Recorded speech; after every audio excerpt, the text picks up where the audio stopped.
माँ खुद नहीं सोई हमें सुलाया। हर कहानी और किस्सों से हमें हंसाया।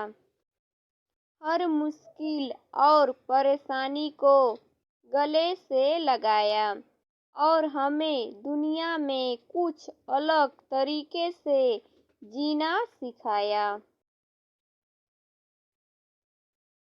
आइए आपको एक कहानी सुनाती हूँ। शायद यह कहानी सुन के आपकी आंखें भर जाएगी, क्योंकि इस कहानी में एक माँ ने अपने बेटे से अजीबो-गरीब अपने एक आखिरी इच्छा की फरियाद की है। एक बार एक बूढ़ी माँ को उसके बेटे ने एक वृद्ध आश्रम में ले जाकर छोड़ा। इस माँ का ये वही इकलौता बेटा था जिसके लिए इस माँ ने जीवन भर संघर्ष किया। इस बेटे के लिए वो सब कुछ किया जो एक माँ को करना चाहिए या माँ कर सकती है, और आज भी अपने बेटे को किसी भी तरह की परेशानी ना हो, इसलिए आश्रम में रहने के लिए भी तैयार हो गई। वृद्ध आश्रम में रह रही माँ हमेशा अपने बेटे को याद करती, मगर बेटा केवल साल में एक बार उसको मिलने जाता या फिर फोन पर बात कर लेता। कई साल बीत गए। वृद्ध आश्रम से बेटे को एक दिन फोन आया।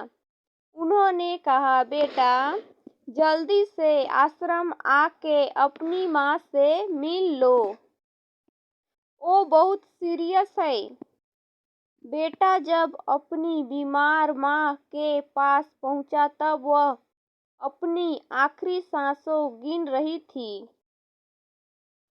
बेटे ने अपनी माँ से उसकी आखिरी इच्छा पूछते हुए कहा, माँ मैं तुम्हारे लिए क्या कर सकता हूँ, बताओ।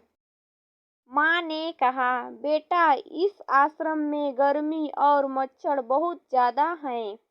यहाँ पर कुछ पंखे लगवा देना। फ्रिज ना होने की वजह से यहाँ पर हम बूढ़ों को कई बार भूखे पेट ही सोना पड़ता है, क्योंकि किसी ने दिया हुआ खाना खराब होने से नहीं बचा पाते। तो इस आश्रम के लिए एक दो फ्रिज भी खरीद कर दे देना।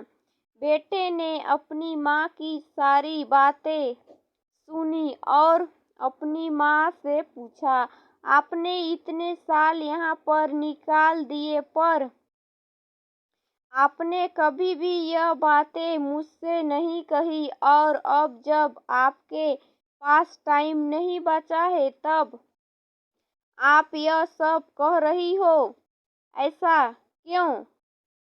माँ ने बेटे को जवाब देते हुए कहा, बेटा मैंने गर्मी, भूखा और पीड़ा सहन कर ली, लेकिन मुझे पता है जब तेरे बच्चे तुझे यहाँ पर छोड़कर जाएंगे तब तू यह सब सहन नहीं कर पाएगा। इसलिए तेरी सुविधा के लिए मैं तुझे यह सब लगाने के लिए कह रही हूँ। खुद से पहले मुझे खाना खिलाती थी, वो माँ ही थी। मेरे कुछ न कहने पर भी सब समझती थी। उम्मीद करती हूँ दोस्तों छोटी सी कहानी आपको पसंद आई होगी। इस पर आपकी क्या राय है हमें कमेंट करके ज़रूर बताएं। चैनल पर नए हैं तो चैनल को लाइक करके सब्सक्राइब करना बिल्कुल भी ना भूलें। फिर मिलते हैं अगले नेक्स्ट वीडियो में नए टॉपिक के साथ। तब तक के लिए जय हिंद, वंदे मातरम। कहानी सुनने के लिए आपका बहुत बहुत धन्यवाद। बाय बाय, अपना ख्याल रखिएगा।